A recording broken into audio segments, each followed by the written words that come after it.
I would say I had utter belief in the music, but you don't ever know how far it's going to go. So it was utter commitment. This is my lane. I found it. I resonate with it. I think I was fully committed, and more so than I've ever been with any other project that I've done.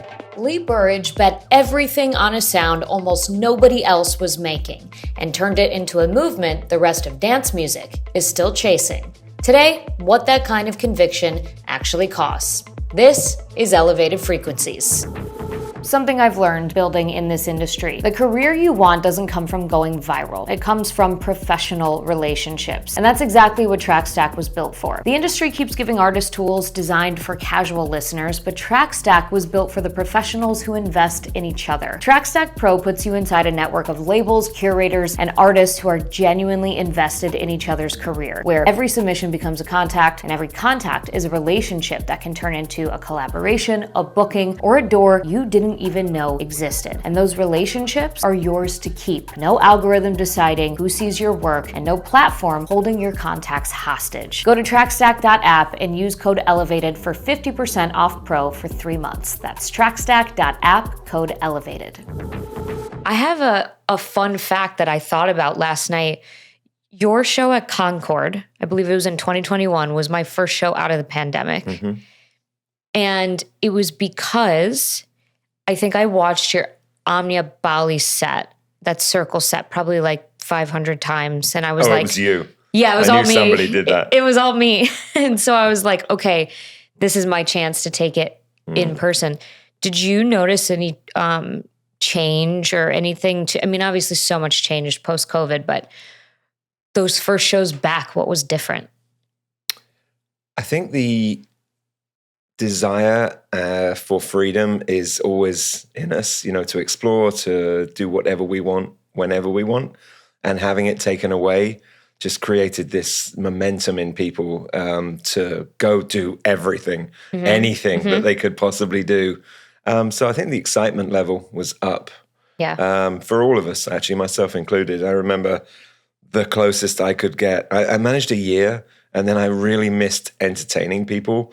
And I was living in New York, and I opened my windows they were onto the street, and there was kind of a big window, put some speakers on the windowsill, and just did a DJ set, and a couple of people walked by and then stopped, and then they were dancing in the street. Yeah.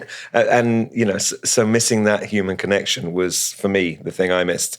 But I think people also missed the freedom to, just go out and dance. And so, I mean, it was crazy for a year. Move without restriction. I remember the energy was so electric because it felt like, is this okay? Is this legal? Like, can we be here right now? And I know that, I mean, it's so central to your brand, the freedom of movement, and you do a lot of things outside, and the connectedness of like the community that comes to your events. So it was really special that was like our first one back. I found a random fun fact about you online, but I don't know if it's true. So you can fact check. Were you a postman before you were a DJ? I was the local mailman. Really? The postman, yeah. In what neighborhood? This was in the countryside in England, in a county called Dorset. Okay. So if you go west from London, about 2.5 hours, you get to very lush green fields, cows, sheep, simple folk, in the nicest possible way. It's a different pace of life. And I was straight out of school, unsure what I wanted to do in terms of going to further education. So decided to take a year out and just see what it was like to work. And my friend was a postman. So, I thought at the time, this is great. I get from 2 p.m. I'm off. Yeah. Forgetting that you have to wake up at 3 a.m. to go do that, So like, it was it didn't work out that well in terms of also being a DJ. There was a few times the postman left me sleeping in my car outside of the office you go to in the morning. Oh my God. Because I'd rolled out of a club or a party and then gone straight to work. But it's very similar because the first thing you do in the morning, it's like dancing. You have all these letters and you have to put them into slots like this. So it was like almost like being in the club still with all these good moves, you see. I love that. So were you DJing at that same time, or were you just a fan at that point? No, I was a DJ. You were? But this is 87. So I had been a mobile DJ, somebody who did weddings and kids' birthday parties, one funeral, school for the deaf. all these kind of things along the path. And in 87, I was looking it up on the way here. My local record shop, like all record shops in the UK, received promos from record companies, just one. And they started getting this music that I'm like, what is this? And it was Chicago Jack tracks. And I remember the very first releases on that label or the album, and it somehow made it to the countryside in England. No kidding. And I'm the only person, I think, in that town that cared enough about other music that wasn't on the radio to be, about this music. But yeah, I was, that was kind of the cusp for me for dance music discovery and desire to be a DJ in that lane, because it didn't exist before. What were you DJing at the kids' birthday parties, though? So I just did a documentary, and my friend who made the documentary cut from the story of me saying, I wanted to play this Chicago music to, well, I suppose I should play Tina Turner. Yeah. So I was just playing. I was playing what was on the radio, and whatever I could get my hands on. My parents' record collection is country and western. So, and country and western is amazing, but not so good for the dance floor. Right. So early electronic synth music, going back to, I guess, disco was my range. Okay. But even then, my disco taste was limited to, I guess, what I heard on a jukebox, what I heard on the radio, so the more commercial end of everything. So then you made a massive move, environmental change. You moved to, was it Thailand? In the Hong Kong first in the 90s, early 90s. Mm-hmm. What was the impetus for that? A business card. I was working in a local nightclub, and fate, I think, actually is the answer. So in Hong Kong, in a bar called Joe Bananas, again, kind of commercial bar, the DJ quit. The manager, I think his daughter was getting married in the area randomly in the UK, beautiful manor house wedding. And so he was just going around local nightclubs going, hey, I have a bar in Hong Kong. Would you like a job, to DJs that he liked? And I was the one that took the card, went into a little red English phone box, put loads of money in, and was like, hi, this is Lee. I was really interested in the job. And just went for it. And I was living at my parents' at that point. No real sort of impetus to move to London. That was scary. I didn't have a job. I didn't have friends. I'm from a village. But somehow going to the other side of the world, I think because when I landed, there was a job there, which gave me some sort of security, I suppose. And it ended up with me going with well, if I don't like it, I can always, come back. It's 12 hours on a plane. Yeah, no big deal. 6 years later. Yeah. So what was the biggest culture shock, music or non-music wise, when you landed? First of all, had you been to Hong Kong before that? No, I think I went on a skiing holiday and holidays with my parents in Europe. Culture shock wise, not so much. At that point, Hong Kong was an English colony, and there was a real segregation of Chinese people stayed in their community, and we were the Westerners and the expats who lived there.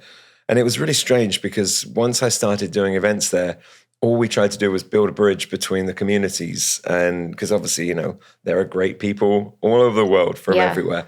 But somehow it just was the way of things in Hong Kong. Everybody lived in few areas. Everybody worked in a few areas. Everybody socialized in a few areas. And same for Chinese community. But I met a really great guy called Joel Lai. Joel's still, to this day, a great DJ. He was running a record shop. He was putting on events where you could get a haircut at a dance music event, which was a strange thing. I always remember. No, I always remind him of that because, when you go to the hairdressers, people, obviously, and you get that kind of itchy neck from the little bits of hair. Yeah. I don't want that at a dance music party. You're like, so true. Hair splinters are painful. Yeah. That's funny. Says the bald guy. Yeah. But it took quite a few years before, because we would do the posters and the flyers in English and in Cantonese. But it took a while for it to kind of gel. But once it did, it was amazing. But yeah, culture shock wise, I kind of felt like I transplanted from an English village to a really big village far away because I was surrounded by people traveling. And I guess the culture shock really was realizing how many different people there are with similar stories, so you can connect, or taste, so you can connect wherever you go in the world. So yeah, it didn't really kind of hit me in that way. I think I've always had a nomadic, adventurous spirit, even when I wasn't going anywhere. Planes flying over. Where's that going? Yeah. Maybe one day I'll go somewhere. Sure. Yeah, I think that makes sense when you grow up in a more remote place. You have more wonder for those things and probably appreciate it a lot more when you do take those travels. Exactly. I was telling you before this, I was a reporter, and my first job, I grew up in the suburbs of Chicago, but partied down here all the time, started going to Spy Bar, 18 years old, like sneaking in. And my first news job was in Iowa. And that was just like a tire screeching, full stop. And I'm like, oh my God, I didn't even think about it because I was so excited to get a job out of college. Oh my God, I'm going to be on TV. I'm going to be on the news. Yeah. And then I got there, I was like, oh, where am I? What did I do? Yeah. So it was kind of like a in reverse sort of thing. But it did make me appreciate just how things are done differently. I mean, Iowa has its very own, it has its own unique culture and values and whatever. And I have a soft spot in my heart for it, even though it's not necessarily a place I would choose to live now. But it's nice as a chapter in your life, isn't it? So the next chapter then was Thailand for you? It kind of teetered between the two. Everything happens from crossing paths with people for me and listening, I think, being open. So, if you want to say the signs from the universe or just, this is how life works. And as dance music, I discovered somebody was in my local club in England and said, do you have acid house? It opened a door.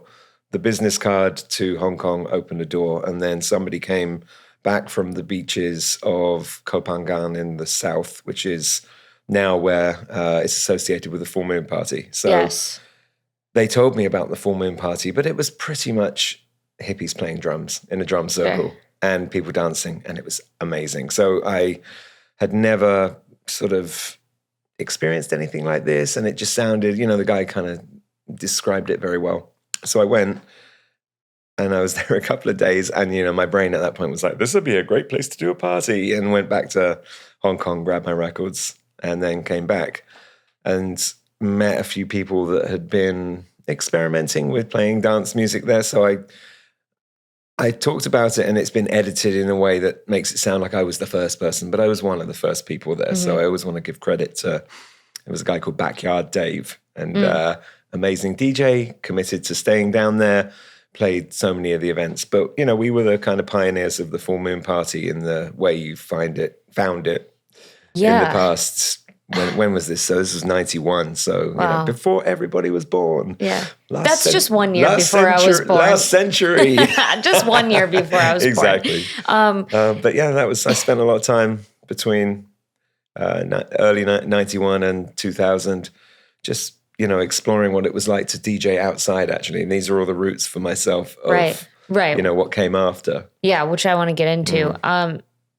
I think the latest season of White Lotus did something with full moon parties. They did. That was my first. I was like, oh, I never heard of this before. Yeah. And of course, it was very stereotypical, like ecstasy, whatever, like the way that they portrayed it. I imagine there's some similarities, but of course, yeah. I mean, there was actually there's a guy called Alex Garland who writes books, which you've probably heard of a bunch of his stuff. But one of his books was called The Beach. Okay. And there was a movie, I think it had Leonardo DiCaprio in it. And that had a full moon party? It was set actually in this area because he was staying there and he wrote the book while he was there. So he's observing everything that's happening with everything that we're doing, and created this tale of, traveler, Thailand, partying. He was he was at one of your parties? I believe so, yeah. Wow. Because he was staying in a place called The Sanctuary, and Sanctuary is basically what the whole story is built around, this community of people who opt out and travel. And I mean, It's a long time ago. Yeah, but it's funny to see it, turned into fiction. Because, of course, there's, artistic license, to say and do whatever. Yeah. But you can also pick out the bits that, you yourself experienced or resonate with. So it's kind of cool. That's really cool. Yeah. So all of these help lay the foundation for your own event series, for your label. I know it started on a Brooklyn rooftop. That's what your website says. Yeah. What does that mean? How did you know that was the first event? I actually had done an event 1 year prior to that with another promoter, and it was kind of the last straw for me of, I think I can do this better. So we were on the same rooftop on July the 4th, and the promoter's renowned for cutting corners. So there was a white plastic table that you buy in Target and another white plastic table. This had the equipment, this had the bar. Get out. That's it. And my God. and it's like 100 degrees. So there's no shade. Yeah. There was kind of a 3 or 4 foot wall that, stopped you falling off the building. And everybody was like cowering underneath this wall to try and get any shade they could. So for me, it was like, okay, I think maybe if we put up decor, and it's actually kind of the reason the party looked the way it did was to come up with innovative ways and pretty ways to make shade for people. Oh, wow. That's crazy. One of the reasons, but it was also, okay, parties nowadays I go to, nightclub, black speakers, black t-shirt, not many lights, and a strobe, and maybe a laser. And that's great if you want that. And I was a little bit like, okay, so there's some energy missing in this, which is, my own feminine energy or energy that is feminine that can balance out the masculine. And again, it was like, okay, how do I approach this and, create something that feels softer or feels prettier or feels different to what was going on. And I'd seen a few things. I was in Ibiza in a restaurant, and there was, like a green wall on the ceiling. Okay, maybe we can hang some flowers. Maybe we can put up greenery. And that's how the kind of aesthetic evolved, with this desire for balancing masculine and feminine energy in partying. Because it was also 90% men going to parties, and that felt really off. Right. Especially for the 10% of girls that went. It's like it's 100%. You just made me realize something. There's so much discourse over like, it should just be about the music, and like we don't need all this extra stuff. And I think that is a very masculine point of view. Whereas I just going to an event like yours or whoever, art installations and all of those immersive experiences, I think it adds so much to a party. And you just made the connection with like feminine energy. And I was like, that makes sense. And that's probably why it gets critiqued, is because of the masculine of like, you just needed, a dark, dirty basement with, whatever, like the minimal thing, which I think has its purpose for sure. There's a lane for everything. I have great time in that environment. Same. But it is so missing. And this is something that I have like a lot of opinions on. I love hosting people, and hosting is like all the senses, right? It's like, what does the house smell like, or wherever you are, what is it comfortable for people? You don't just have those crappy fold out chairs. Like what are they eating? So that's what makes like your event series so special is it's all the senses. Thanks. Yeah. How do you, well, first of all, I mean, with all the installations and everything that you have, how do you source them? Are you the sole decision maker on that, creating the environment? What's that like? It's so funny and a little cheesy. The very early structures that were built, actually the very first ones were, we just got bamboo poles and we were just trying to elevate things. But once I felt the inspiration of what I saw at Burning Man, actually, I started waking up in the middle of the night a lot with these ideas, a notebook, most of which, in the morning I'm turning in kind of decide what the hell I drew. Yeah. But it came from me. There was a girl that was working with me in the first year, and she had some ideas for the lanterns, or they became very iconic with our event. But I like to find people that are much more talented than me. So I worked with a chap called Matthew Holt. He works in set design in Hollywood, and he helped me sort of realize the first structures. And after that, I met a couple of other people on the path, and they also, gave me their input, gave me their ideas, and it's a sort of bit of a. I don't like to be like no, my ideas only. Yeah. You collaborate, and I think you get to a better place. Sure. So we ended up with the various structures on various coasts. I think I've probably should be in the Guinness Book of Records for having the most storage units. That's what I was in the world. Ask. He has so many storage units. Do you have a store or like a warehouse or something?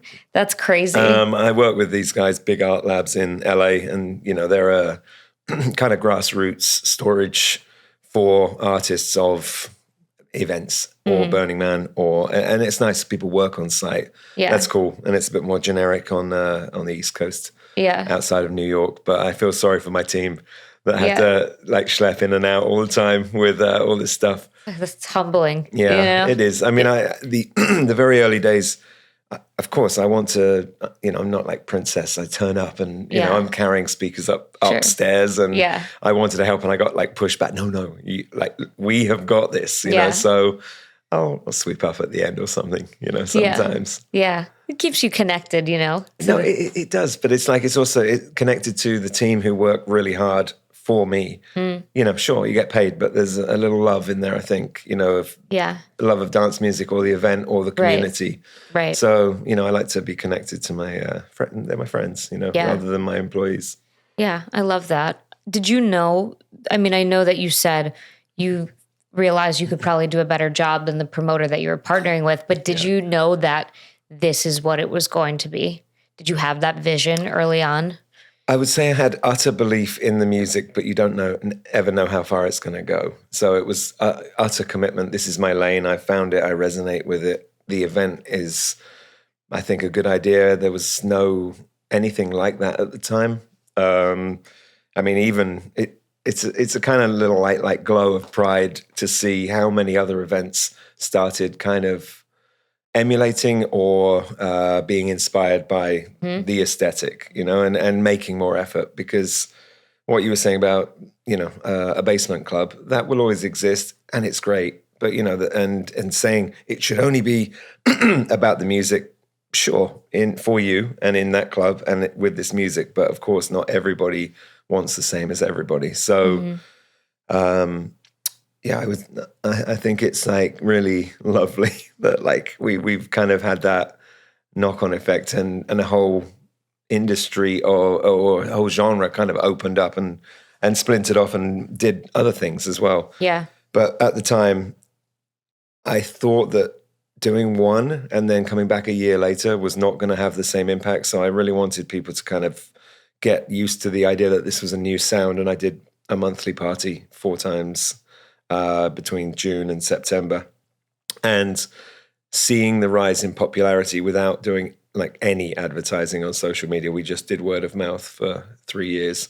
No kidding. It was crazy, and then, I started the label, and that's a business calling card to the world of, okay, here is a new genre on vinyl or digital, and you can explore it each month through a release. So, and again, seeing it's kind of catch on and other DJs adopting it, because I think the music existed, but was one track in a set of other music, usually, a moment of like, and then back to techno or house or, whatever. But I think I was fully committed, and more so than I've ever been with any other project that I've done.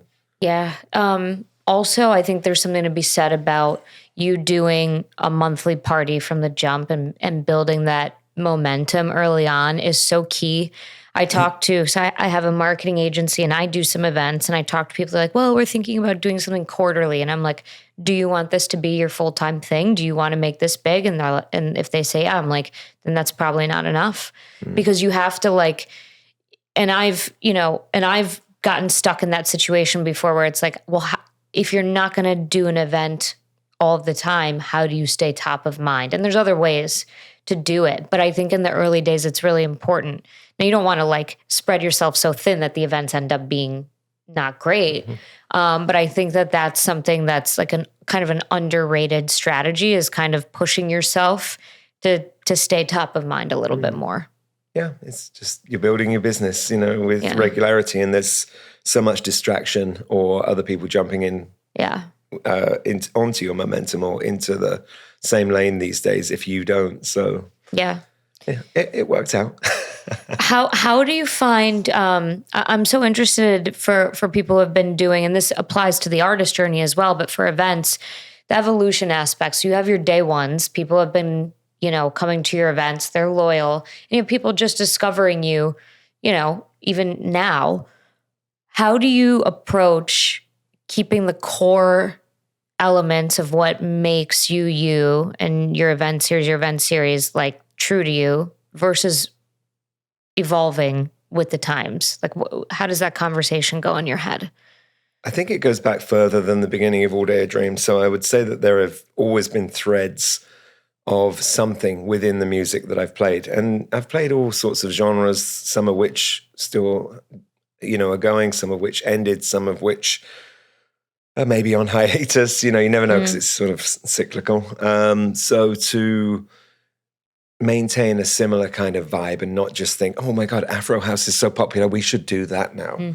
I'm always searching and I'm always looking for a new sound, which I will play some of or, a track of and, kind of integrate it into what we do. But it definitely has a feeling. So I think that it's maintaining that feeling somehow. Right now, I would say energetically for the last 8 years, from where it originated, which was stillness and more kind of spaced out and more hypnotic, there was a shift, and there was also a kind of a misconception that we were, it's a floaty party, but I always tried to use language to describe that it wasn't like that. I'd say infectious grooves, which stopped in 2020 because infectious became a bad word. No, but like we were trying to kind of captivate people's imagination as to what the sound was without somebody just going, it's not this, so we don't like it. Anyway, so the last 8 to 10 years, there's been a kind of slight energetic uptick, but without losing the beauty or the moments. Because also it's, some DJs play in this way and it's not a criticism, but I like to take my foot off the gas as well as put it on the gas. And I think about it more as a roller coaster. If you're constantly going up, that's boring, or down, that's boring, or along, that's boring. So I kind of do this with the way I play music, and it's a very conscious thought. And it's almost just take it away from people, but what do you take it away with? I don't know, I started playing a song by these artists called Chicane. It's from a long time ago. It's very beautiful, but it's not in your face, but it's a really, like, every time I see it, people recognize it, they love it. People, if they've never heard it before, they love it. There's something about the beauty in it. And it's just that moment. So as long as All Day a Dream maintains those moments where you can bliss out, you can go to the bar, you can hug somebody, you can connect, talk, make out, whatever you want to do. That's, I think, part of the experience of coming to the event. And connection's always been super important to me. And it's the one thing that is still I'm the most proud. So I think I was counting the other day, like 150 people now, and they're like, I got a story for you. I met my partner at your event, and now we're married. Yeah. That is the power of community and music. Absolutely. In action, and I love it so much. Yeah, yeah. Bringing people, I got a message yesterday, and somebody said it's more important than ever right now that you do the events, because, I don't know, they shared some news piece about, I think it's one of the dating sites, and they're starting to use AI agents. So your AI agent and mine will talk to each other before we talk to each other. So it's crazy. It's detachment. I have a big issue. So actually, I met my husband on Bumble, a dating site, but it was like the OG where there was no prompts. Now, even before the AI stuff, this is I think it's crazy. They have these prompts, right? So it's like, you put in your religion, your politics, your preference, cat or dogs, your favorite food, your this, your that, and then what is left to be discovered on a date. Because there's so much nuance to, I'm a dog person, I'm a cat person. Oh, we won't ever, like they just self-select out. And I think that's just like a testament to everything that is happening. We just take things at like whether it's a piece of content, a dating profile, whatever, at face value, and we miss this chance to connect, which is why the dance floor is like such an important place, because I've met people that, like, to be fair, like, we don't have a ton in common outside of the music that we listen to, but it's an amazing thing that we can be friends because we met on the dance floor. Yeah. It's so important. I know. It's the place where, I don't know, everything disappears, doesn't it? And you become this kind of, this is where we connect. I like this music. It's the filter. Yeah. And you made a comment. You're right. Music is just getting so much faster. Everything's getting faster. And maybe do you think there's pressure on artists to deliver like that super high energy all the time just because of like what social media has done to music and to fans? I think it's more so every time, the world gets even closer to going to and the pressure is on. Yeah.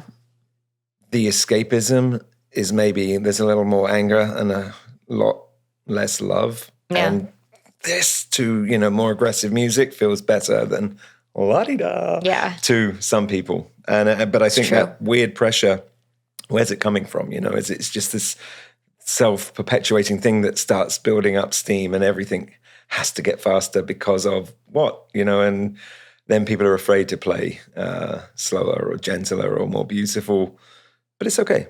I think it's the natural way things go. Even I've slightly upped the tempo by 1 or 2 BPM sometimes because the music kind of suits it. It's fun. And also I never want to shut the door for what I should do. I don't want to put parameters around myself. Yeah. Because there's also music that's fast that doesn't feel fast. It's just the way it's constructed.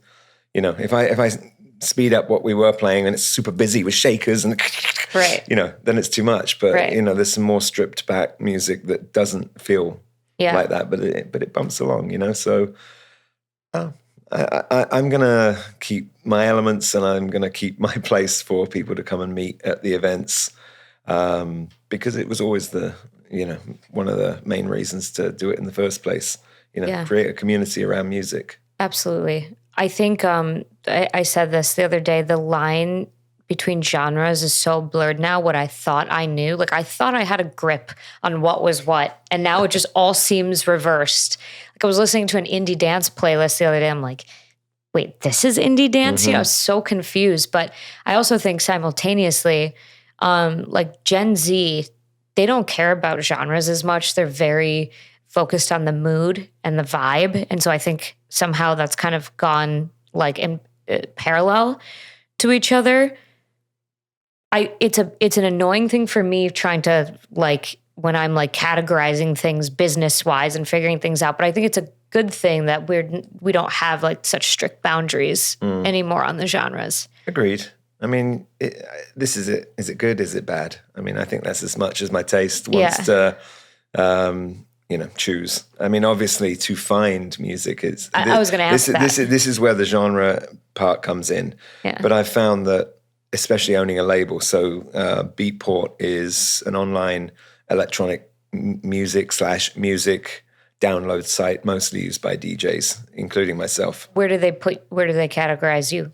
Well, this is the point. So my label initially was a deep house label, and it was the number one selling label at that time on Beatport for deep house.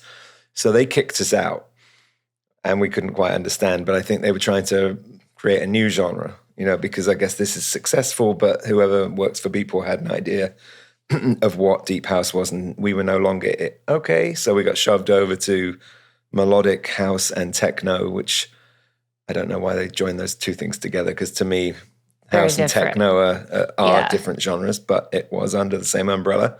We didn't really achieve in that genre because we were being overwhelmed by the big melodic techno songs, which I understand. Sure, so like we got the tail of like the enema kind of. Yes, exactly. Yeah, that's crazy that you would be in that same category. That's crazy. And then so they decided to create a genre for us, and they threw a bunch of names, all of which were terrible. I think I need to know. Desert House. Desert House. Yeah, come exactly. on. No, exactly. And it ended up being Organic House, which I didn't really care for either. But we also had and down tempo attached to us, so that was, I would. I say this not to diss down tempo. It's the same thing again. Two things that shouldn't be together, but it had two effects. I felt like it dragged us down. It was like trying to swim with an anchor, but it also overwhelmed down tempo, who were kind of the same as we were in melodic house and techno. They didn't get any traction because we were the big tracks and they weren't. So, these decisions are weird because they affect artists, they affect labels. I'm really glad you said that. 'Cause see, I wouldn't think, since I'm not an artist. No. So that's a really interesting conversation. Where do you feel you belong today? Well, we've suddenly, the last two releases, for no apparent reason, been shoved into Electronica, which, again, I think maybe a little discourse and understanding as to, okay, guys, we're trying to get another genre, in motion. Are you interested? No. That one doesn't make sense to me at all. It doesn't make sense. So. I guess organic house kind of. I feel like melodic house makes sense. Melodic house is what I would assume, and deep, but melodic more so. It's quite a sort of, I can understand deep house being less melody inclined, not totally, but less. Yeah. And so melodic house to me just makes total sense. Yeah. And why they've got those two glued together, I still don't know. So strange. So strange. If I was building a set, like I would not be searching for those two things in the same places. Like that's very weird. I think one of the issues was at some point you could, say, I am deep house, I am melodic house, and you could choose your genre. Mm-hmm. But when labels or artists weren't doing well in that genre, they kind of cheated. And then they said, okay, which genres aren't doing great? And said, oh, I'm indie house, and then so Beatport took away the right to sort of self-classify. Interesting.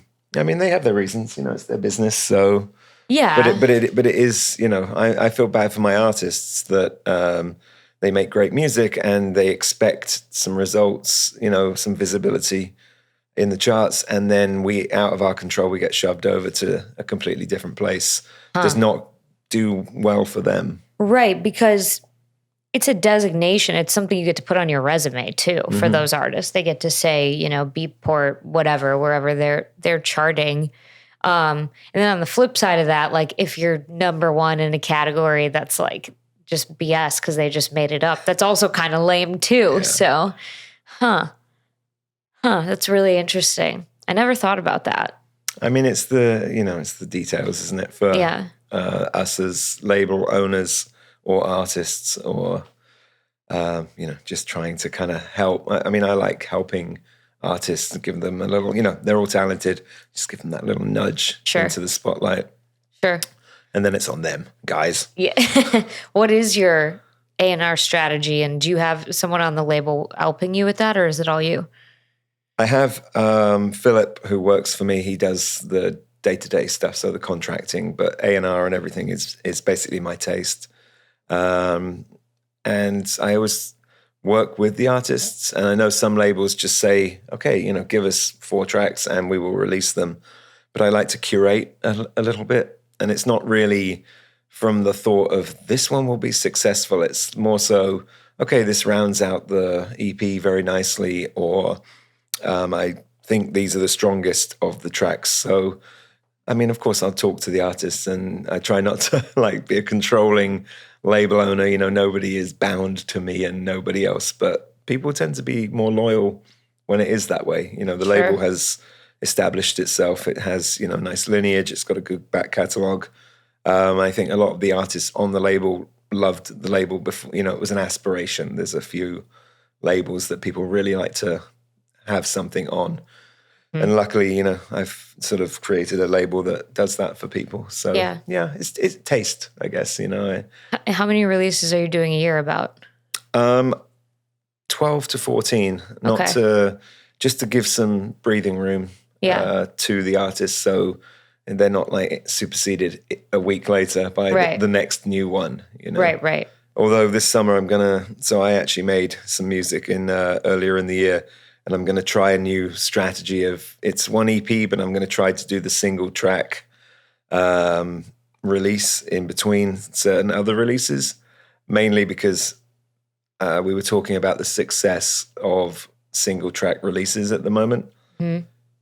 I don't want to do that to another artist, so I'm going to try it with my own music and just see what the response is. Sure. But I've always kind of stuck to one a month-ish, sometimes 3-week gap with vinyl as well, and which is, just unnecessary, but kind of goes back to my roots and absolutely love to hold it. It's tactile. You can hold it. Sure. Wow. So, okay. So you said that you started All Day I Dream by word of mouth. For the artists listening that have a dream of doing their own event series or, music business, do you think that model could thrive, word of mouth, no social media in 2026, honestly? Definitely. Yeah? But it has to be, your aspirations have to start very small. I think there's so much sensory overload and so much information all the time that as long as you have a community of people already, I mean, if you just, I moved to Chicago and I haven't got a DJ career and I just decide to do it, maybe not so much. Mm-hmm. But if you have a community of people connected, because, not putting up a flyer online and selling the event to people doesn't mean that you will say, oh, there's a great event, and you tell your friend, and so you become the ambassador of the experience. But I think there's this sort of flip side to constantly knowing everything all the time, which is not knowing something is appealing, I think, to certain people, but it's definitely the thin edge at the moment. It is. Yeah, I'm guilty of, we went to a new restaurant last night. Why did I should have stopped at just Googling the menu, but I had to look at their Instagram and look at their story and everything. And I'm like, why do I do that? We are in this, I think because we just have so much information at our fingertips. It's just innate to us now to get the full picture. And there's I think it's kind of nice though. It's a path and it's fine. It gives you sort of more of a scope of maybe the backstory. I mean, you're come from reporting background. That's my problem. Yeah. I need to know everything all the time. Yeah. But I think that's a beautiful thing too, because you then share that with the people you're having dinner with. Yeah. So, that's a good way to spin it. And the dinner ended up being incredible. The burrata salad was $30, which I thought was insane. But then he told me the price of tomatoes for a bushel, the owner. I was like, okay, it's crazy. But I digress. This has been such a wonderful conversation. For me too. Thank you. Thank you for coming by. Yeah, thanks for the invite.